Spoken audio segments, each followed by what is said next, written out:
What's up? What's good mga lods? So, kamusta kayong lahat? I'm hoping and praying na of course lahat tayo is nasa mabuting kalagayan at ayos na pangatawan at kalusugan, no? Mga lods, so welcome back to our channel and for today's vlog. Ang lamig lods, mga lods. So yun nga, for today's video maglalakad tayo around the neighborhood. Sasamahan natin yung mga seniors natin. Nag-iaya sila maglakad-lakad. And since okay naman ako for today, kahatid ko lang kay Richard. So nag-ready lang ako. Kasi hindi kaya ng t-shirt lang, malamig pa rin. Although maganda yung araw ngayon. Pero yeah, -1 pa rin. Feels like -7 sa labas. So malamig pa rin yun mga lods. So pero gusto pa rin maglakad ng mga parents-in-law ko. So let's go. Tara, sama kayo sa amin. Let's go!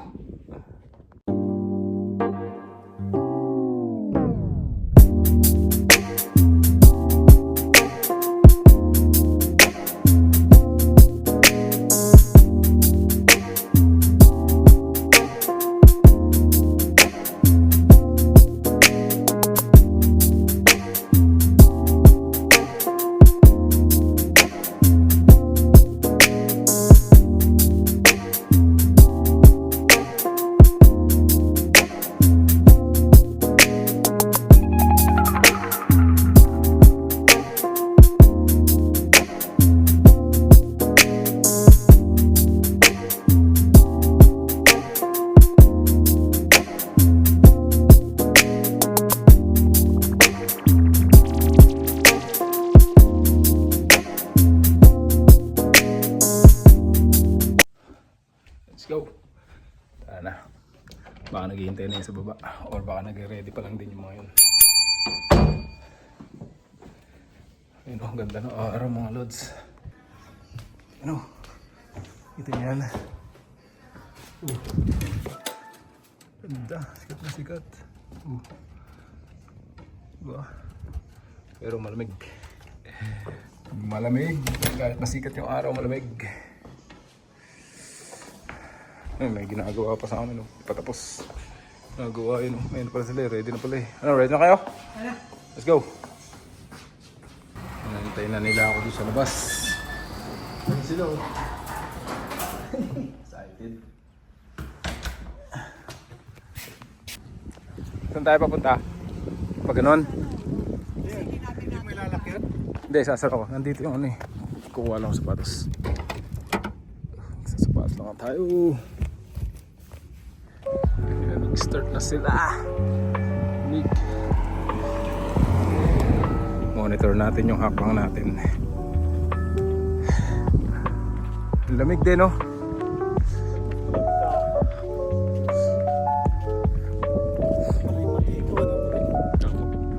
Medyo maano yung araw eh. Ganda ng araw eh.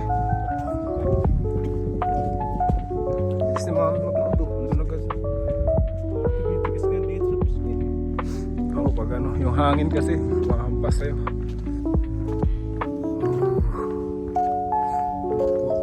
Ang dami pang pangatin lote, oh. Kaya mga yan, oh. 170. Ano ba eh? Okay ka? Nag-ano na naman yung lake. Nasa lakaran. Ayun, oh. Nag-frozen na naman. Nakaraan, tuyo na, ano na yan eh. Tunaw na yan eh. Kahit na matinding sikat. Pero mas malamig Oh, nagluluha na ako. Mas malamig ka. Kasi malamig kahapon. Ngayon din, ang lamig eh. Mga senior natin, oh. Naiinip. Okay na yan. Lakad-lakad sila para di sila naiinip sa bahay. Lamig, clouds. Dito? Diyan tayo punta. Halos naikot na nila ito mga lods eh. Araw-araw naglalakad sila eh pagka hindi masyadong malamig tsaka pag hindi umuulan. Eh pagka ganito maaraw lalo na maglalakad talaga sila. Eh may pasok kami lagi. Ngayon luluha ako sa lamig yung hangin.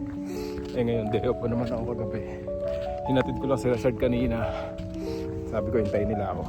Kasi maglalakad kami. Hindi ko pa ito nalalakad eh. I mean, hindi ko pa ito. 5 months na kami dito.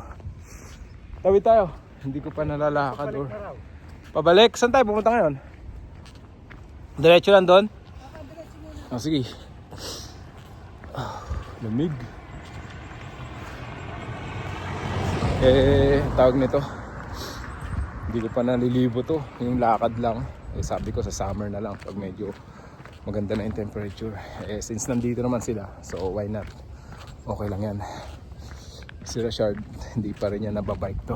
Magbabike siya pagka summer. Magbabike siya habang naglalakad ako. Pero ngayon, samahan muna natin yung mga ano natin, mga senior natin. Let's go! May namimingwit dyan kami ni Rashad, nag-fishing. Hindi, marami nag-fishing dyan. Pinakuli naman dyan. Meron. Kinakain. Pwede.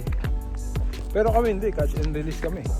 Pag hindi mo kilala yung isda, parang Nababahin ako mga lods. Catch and release kami ni Rashard pagka nag-fishing kami dyan. buti nga hindi na yelo eh, no na. Oo, yun, medyo tunaw na. Yun yung sinasabing lake yun. Pasukin Ano? natin yung ano yung... Nung nakaraan, ano yan eh? Andito yung ano di ba? Yung, Ito, frozen yan eh. yung bahay na ano. But ito, frozen yan. Kabila ay magkatapat yung lake. Bahay na ano Yung pinuntahan natin, yung model house. Kunti na lang. Tignan natin yung kortina niya. So like, ano rin to? Tawag ito. Frozen din yan na nakaraan. Kasi lake. Kaya ngayon, matigas na naman yan, no? Ay, nakakapaglakad yung mga ano eh. Geese, no? Nakakapaglakad sila, means matigas na naman yung ibabaw niyan. Kasi nga, bumaba yung temperature mga lods eh. Matigas eh. Matigas yung ibabaw ng lake. Ay, nung pond. Hindi pala lake yan mga lods. Pond lang yan. Isang naglalakad eh.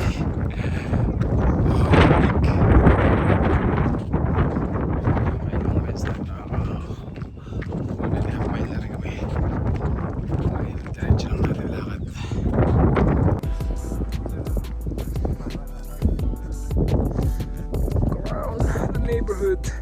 Alang alin din. Ilan ang ano?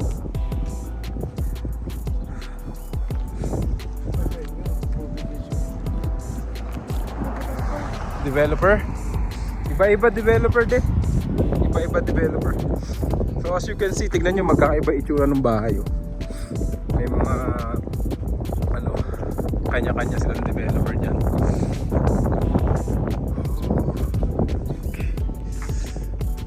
Dito yan yung area na yan, hindi natatayuan ng bayan.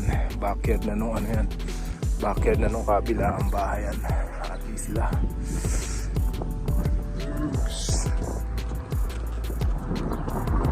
Buti na lang medyo maganda yung araw ngayon.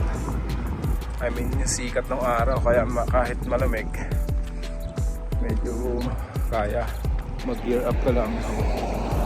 Kung nga nagsapatos pa ako yun, ka lang ng konti, okay na, kaya na maglakad. Yun nga lang, masakit sa kamay. Ang nakalimutan ko is mag gloves. Saan tayo, me? Dito? Dito o diretso? Diretso? Diretso daw. Pwede dito, may daan dito, may daan dito. Dito na tayo.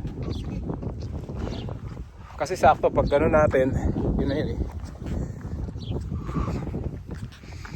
Ako magdala ng gloves sa kamay. Sarap lang mag-walking, exercise din. So shout out kay ano, Park Gerson. Yun yung mga ano niya, walking vlog lagi yun eh. Matindi yun kahit snow, winter storm. Naglalakad talaga yun si Park Gerson eh para mag-vlog eh. Good job bro. Lodi ka talaga. Gerson Villarigaw, shout out. Mga tropa natin dyan sa Canada, shout out.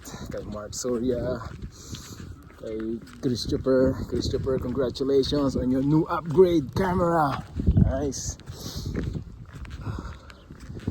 dito sa Amerika. Konti lang mga kilala kong vlogger dito. Shoutout Andrea Jedge TV. Kay Michael RSK pa ng Canada. What's up bro? Tsaka yun sa bago natin dalawang na-meet, no?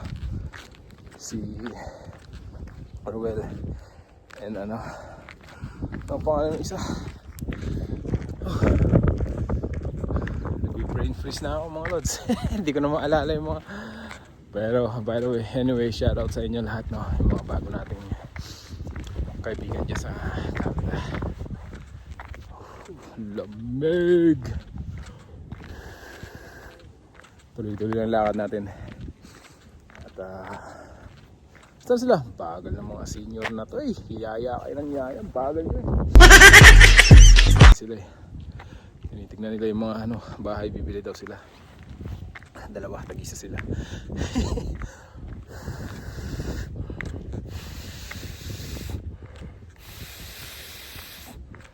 Lamig mga lods. Lakad lang. Mamaya may baso ako mamayang gabi. Pero mamaya pa naman yan. Gabi pa naman yan. Si Mrs. wala pa eh. Galing duty. Nag-Costco. May mga bibili lang siya. Nag-Costco na ako ng isang araw pero may mga nakalimutan akong bilhin. Well, hindi naman nakalimutan. As in, meron pa kami noon but mga konti na lang. Paubos na rin this week. So hindi ako bumili. So siya na lang daw bibili. Whew. Ayan. Basta na sila. Layo ko na. Magana ko na maglakad mga nuts. At hintayin natin sila. Ito dapat kukuhanin namin lupa. Kaya lang yung gusto namin ipatayo, hindi pwede idikit dito sa model house. Gusto ni Balintong itong lupa na to. Pero sabi ko kasi kanya, hindi pwede ipagawa kung ano yung gusto namin itatabi. Ito na yung model house iyo. Hindi pwedeng itabi dyan. Parehas eh, halos magkaparehas eh. Hindi pwede nga magkaparehas, magkadikit. Kailangan iba. Ang laki ng side.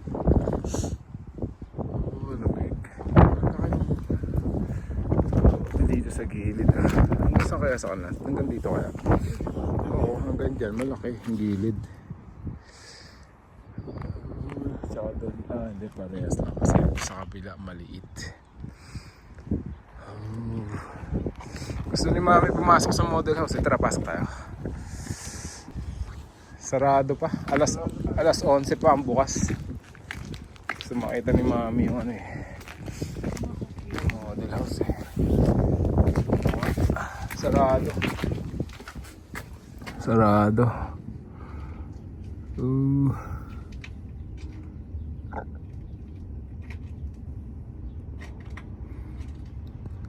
Sarado, 11 pa bukas.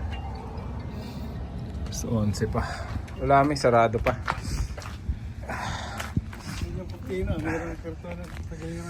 Yeah. Matawag si Balin. Tara, ikot tayo doon.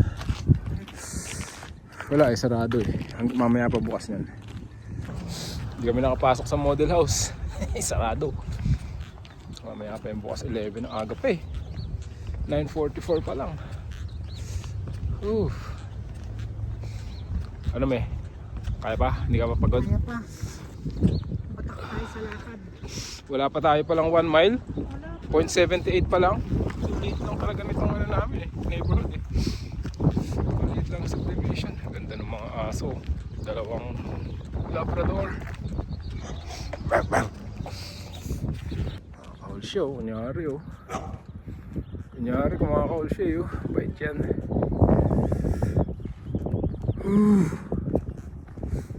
Easy boy.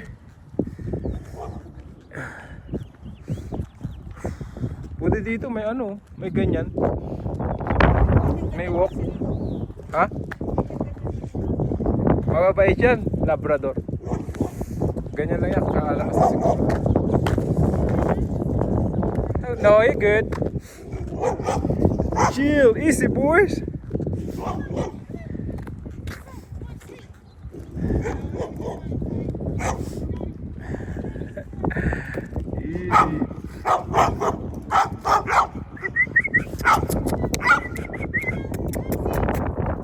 Hey, crazy boy. Actually,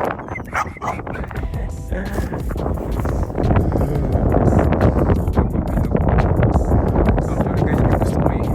Yan, ganyan isa pa yung pasok mo. Pabilog na lang. Wala naman daan. Nadaanan. Ayaw ni Mrs. malungkot daw para wala kapit-bahay. Kapit-bahay kayo mga yan. May kapit-bahay ka naman dito. Hindi naman naglalabasan yung mga yan eh. Kaya yung gusto kong lote o yung pwesto ng bahay sana. Kaya wala yatang available nung nag-check kami. Nagpinya parang puno na. Sila. Makulit yung mga dalawang aso. Pero hindi yun, ganun lang yung mga aso. Lalo na yung ganun Labrador. Mababait yun. Malalambing yun. Yun lang medyo gusto lang maglaro nun. Parang ngayon lang ulit nakalabas ng Unleashed. Kaya ganun sila. Pero okay lang yun.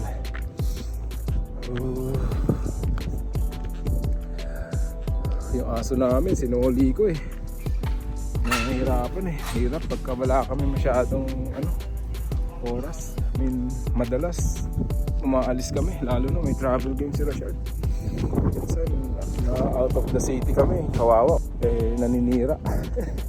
Kawawa din kami. Kamasira niya lahat ng gamit. Kaya binalik na lang namin, sinoli na lang namin sa breeder kung saan namin in-acquire yun. Pero okay lang naman, meron na ulit may-ari sa kanya. Ganda pa naman na sana na na-attach na rin kami sa kanya, tsaka siya sa amin, pati yung mga bata, lalo na si Rashard and Keisha. Mas malapit sa kanya. Eh wala eh, nahihirapan kami. Kawawa rin naman yung aso pag palaging walang kasama. Kaya minabuti lang namin na isoli sa sa breeder.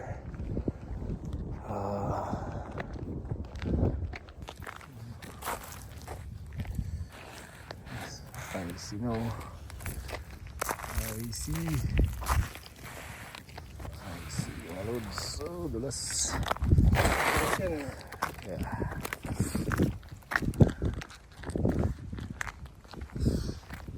Naka 1 mile pa lang kami. 32 minutes walk pa